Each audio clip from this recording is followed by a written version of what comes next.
Welcome back to Veronica Live, the COVID Unplugged edition today. And we are so blessed to have our first guest. His name is Gerry James. He's running for the candidate for State District Seat 7 for their senatorial position.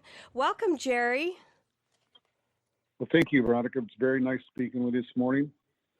So tell us about your district. How big is it? What cities does that cover? So it covers Putnam County, Volusia County, St. Johns County, and Flagler County. So it doesn't cover all of Volusia County, just the northern end, but all of Flagler, all of Putnam, and all of St. Johns County. And pretty big area. Yeah, sounds huge. And tell us about your background. I was very intrigued that you were a professional athlete. So share with the Veronica Live listeners what you've been up to the last few years. So for the last 30 years, I played golf professionally in mostly the capacity of World Long Drive Champion. I won that twice and was a PGA professional as well. So I've taught golf at a very high level. I've taught PGA Tour players and such, and then I played at a high level as well. So I played in, U.S. Senior Open and stuff like that. But and then when that started to wane down, I relied more on my financial advisor prowess, and I started managing money for a lot of the people actually that I used to play with, and my own money as well. And so that's kind of what I've done for the last 30 years or so. But I mean, prior to that, I played a couple other sports as well, and I played them professionally, actually. Well, I think politics is a sport, and lately it's been pretty bloody. And you tout yourself as the freedom fighter. So tell me, why did you want to get into this sport of politics, Gerry? Well, thank you for that question. I went to a local Republican Executive Committee meeting here in St. Johns County and simply asked one question. This was about 4 years ago. I said, was the 2020 election conducted fairly? And they said, absolutely. Joe Biden's our president, and he won it fair and square. At that point, I knew that we had a problem in the Republican Party because it was very obvious to me and all of the people that I knew that the 2020 election was stolen. And and for the Republican Executive Committee not to recognize that, I knew there was a problem in the Republican Party. So some people that were at that meeting asked me if I would consider running for an important seat here in the state of Florida. And I said, absolutely, I will consider that. And I prayed about it, and then I put my candidacy in for the state Senate. And I haven't looked back. In 2022, which was the first run that I had, I was narrowly defeated, and the mail-in balloting played a significant role in that defeat. I actually won the election in certain counties on election day, but mail-in balloting, I was outnumbered 4-1 in those. So I knew that there was something wrong with the supervisor of election, how they were conducting mail-ins and all this other nonsense. And I just went on from there. And I'm more determined now to get that seat than ever, especially after what I have learned about the Republican Party in the last 3 years. And none of it really is that good. And what have you learned that you want to share with us? Well, that basically we have fascists that are manning our Republican Party. What I mean by that is corporate political fascists. So the corporations basically tell the legislators what to write in their bills so that they can make record profits. And it's happening across, several lines of business. Insurance here in the state of Florida is one of the biggest lines, and development is another huge line. So these corporate entities sow into their preferred elected candidates, the candidates that are for sale, and they put in literally millions of dollars into their candidacy. So to help them get elected, and in such, they give them temporary power, and God knows why these candidates and how they justify it or why they do it. Because as a Republican, you're supposed to stand for conservative constitutional values, and this stuff is not happening. This is the main lesson that I've learned. That basically, no matter if you're a Republican or a Democrat, we have a uniparty now, and I know that that is trying to be broken up through the MAGA movement. And Donald Trump revealed a lot of it, but unless patriots get up and stand for our constitutional rights and fight and educate people that what's really going on, nothing's going to change. Jerry, it's interesting. I went and looked at some of Tom Leake's contribution list, and this is all publicly available information. You can go to the Florida Division of Elections to check his official candidate contributions, which weren't that much, to be honest with you, but at least compared, it's like $300K compared to his PAC contributions, and he has 2 PACs. Right. And I was stunned looking through these PACs that just in December alone, December and the first week of January, because when the session starts, they can't accept money. Okay, so that's why it cut off the first week of January. But just December and the first week of January, he collected $610,000 in contributions, and almost every bit of it was from PACs in Tallahassee, Miami, Tampa, even Atlanta, Washington, D.C. I mean, I was stunned looking at this list of contributions, and that's where all the real money's at. People say, "Oh, you can only give $1,000 to a candidate." That's a bunch of horse hockey, Right. The real money's in the PACs, and that's where you need to look to see what's going on. And seeing this guy getting $20,000 from this group, $45,000 from this group, and then reading the people who he's dealing with, like Ballard Partners, who's one of the top lobbying firms in Tallahassee.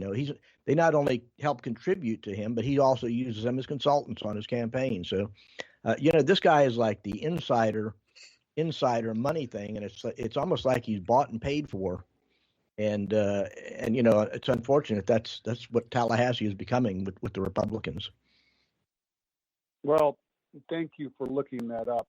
And unfortunately, we do not have enough educated constituents to do what you exactly did.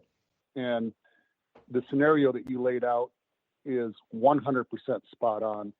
We have a candidate for office that has been in office for the last 5 years, going on 6 years, that has been bought and paid for. His net worth in 2017 was $820,000.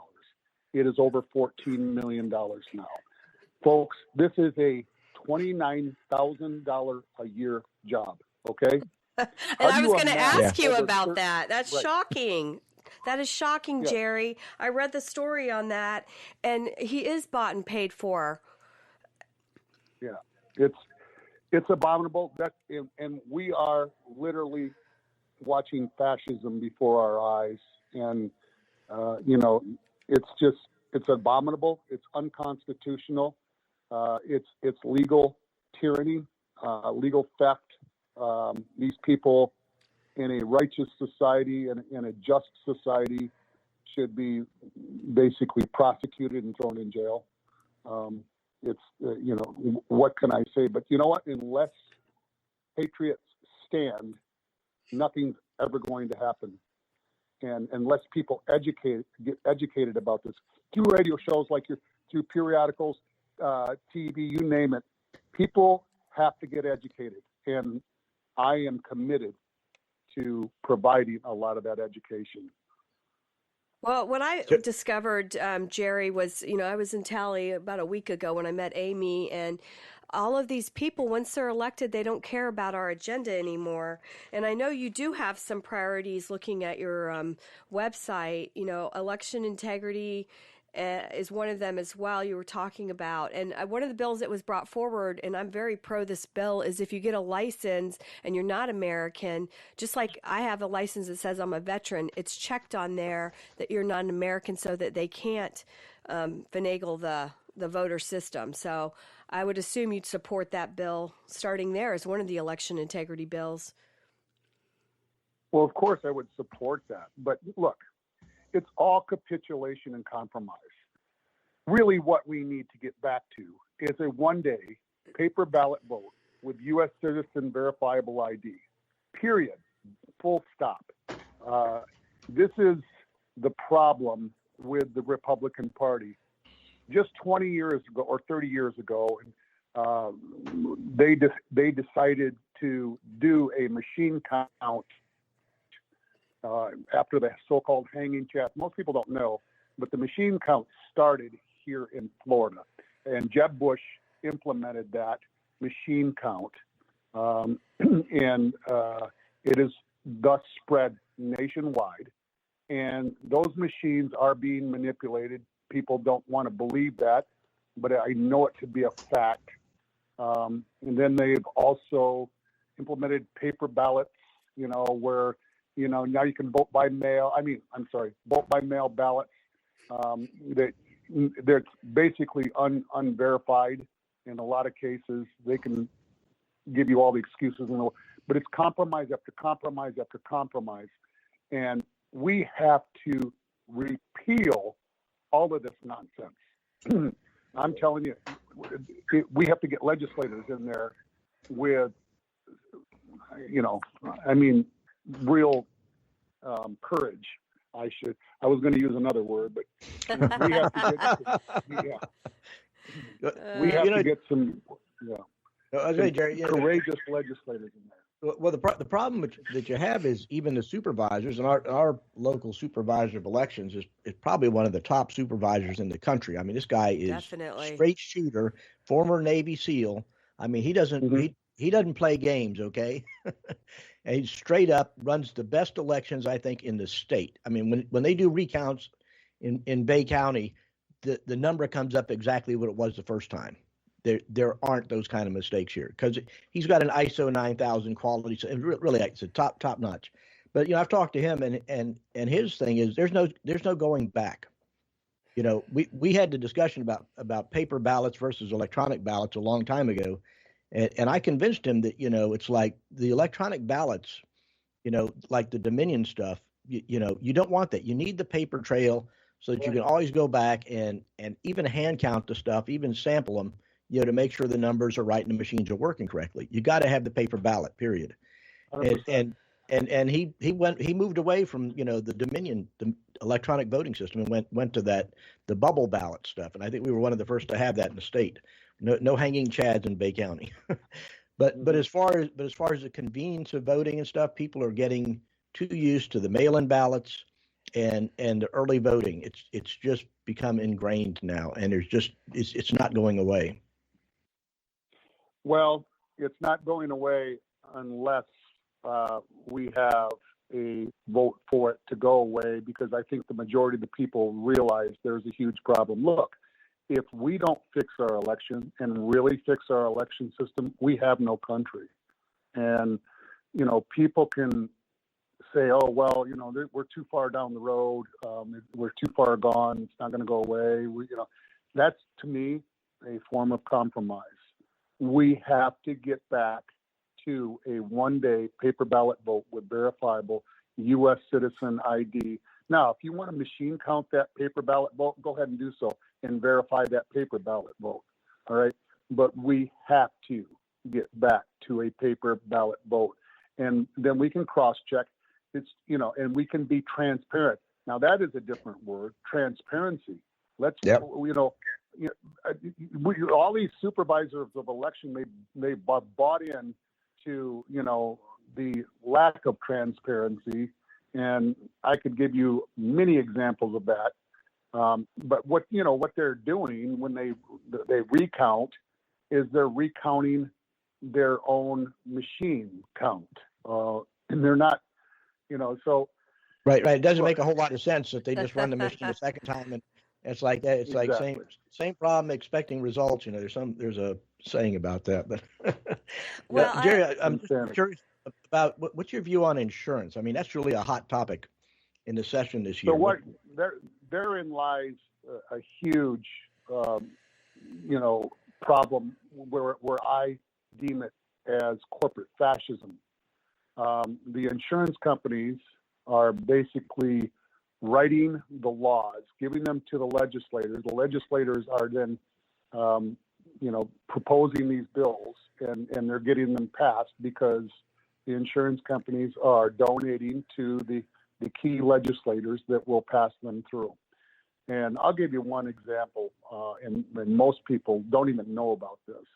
What has recently just passed now is if you take your insurance company to court and you prevail in court for a claim, say it's a slab leak or a roof claim or whatever, and the insurance company denies it, which they're automatically going to do now, guess what? You're on the hook for your own legal fees. People say, "How? That's absurd." Well, it happened, and that's law now, and it's fascism. wow. Yes, it's crazy, and unless that law gets repealed, we have really we don't even have it.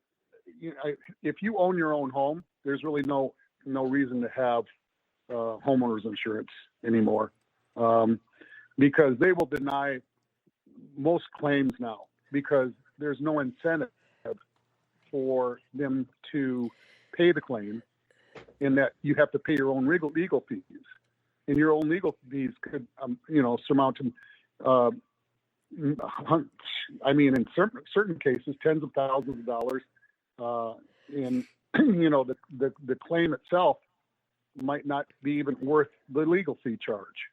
So these insurance companies are they're driving the system, and it's across the board. Homeowners. So true. We're Hurricane Michael auto. people over here, Jerry. So we get it. We found out about are insurance the hard way.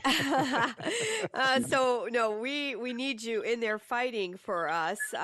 One of the big things that I learned too on my recent trip to Tally was nobody wants to fight about the Second Amendment. And once they get there, we met with incoming speaker Al Britton, I think his name is, and he didn't want to repeal moving the 21 back to 18 for buying long guns because it's like it wasn't worth it to him. So I wanted to get your stance on the red flag law and where you stand, because John and I are big Second Amendment people. We've both been veterans. I think people should be able to buy guns if they're 18 and open carry them. Yes. So tell us your thoughts on that. My thoughts on that is simple. You should not be infringed. And I am a full Second Amendment advocate, full stop. We need to repeal every red flag law, every law that doesn't allow you to open carry. We need to repeal the Marjorie Taylor, Douglas Stoneman, whatever the heck it is, bill. All of these infringe on our Second Amendment rights. It's simple. It's just unconstitutional. And what we have legislative cowards that are afraid of the media, that are afraid of whoever, because they've been brainwashed into thinking that by the media, by the leftists, that blame guns for shootings. It's the most absurd thing in the world. They don't blame the person that shot the people. They blame guns, an inanimate object. The only way a gun can kill somebody is if you load it and point it at somebody and pull the trigger. I mean, the idiocy is beyond the pale, and it is just brainwashing, the constant drum of brainwashing with the media the Second Amendment is there for a reason, and one of the biggest reasons is to protect yourself from government tyranny, which is basically what we have started. Well, that's excellent. That's very true. Yeah, Alec Baldwin proved proved the thing about pointing the gun and pulling the trigger, didn't he? The gunshot. Yeah. And well, Right. one thing I'm so intrigued by, I love all of your endorsements, and my favorite one was Sarah Palin. You actually have a video on your Jerry for Senate page, and Sarah Palin has endorsed you. So tell me about that relationship. That's a huge endorsement.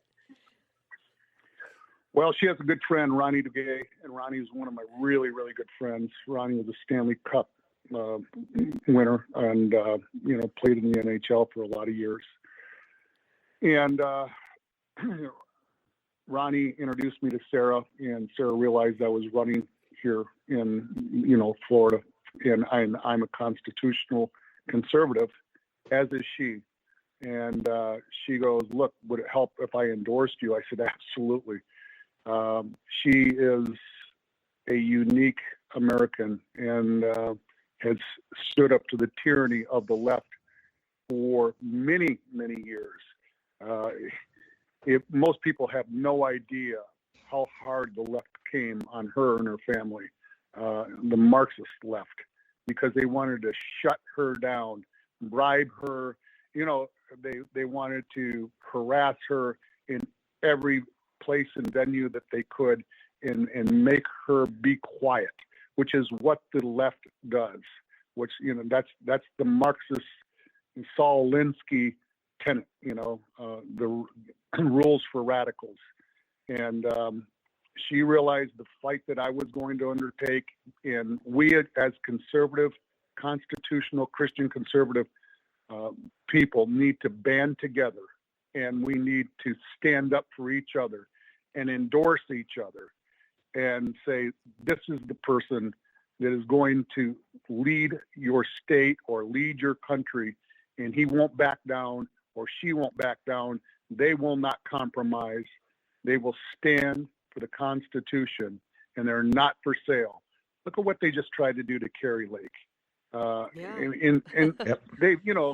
They tried to do a lot of that stuff to Sarah as well. And Sarah, it's just amazing that and by the way, for the people that don't take the money and don't shut up and don't compromise, there's 5 or 10 behind them that do.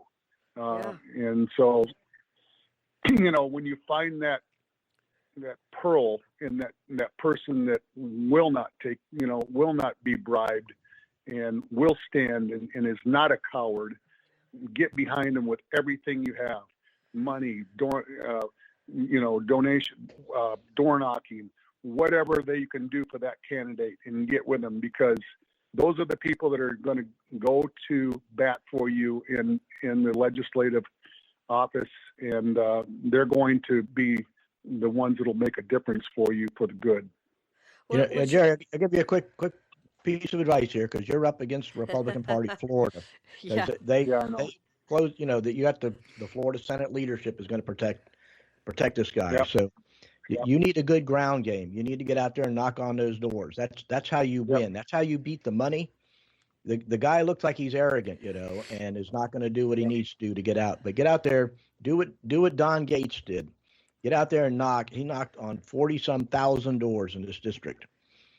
Yeah. He wanted that. He didn't need to do that, but he did it. I have a question, Jerry, because you're also endorsed by, of course, the Republican Liberty Caucus, which I'm now one of the regional directors, so proud about that.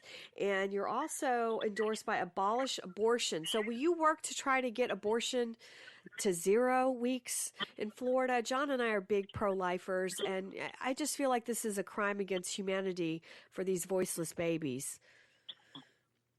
Well, here again, you have a mass brainwashing of the populace by the demonic left, whereas, it's a crime to kill a baby that is a year old, and you could go to prison for the rest of your life for it.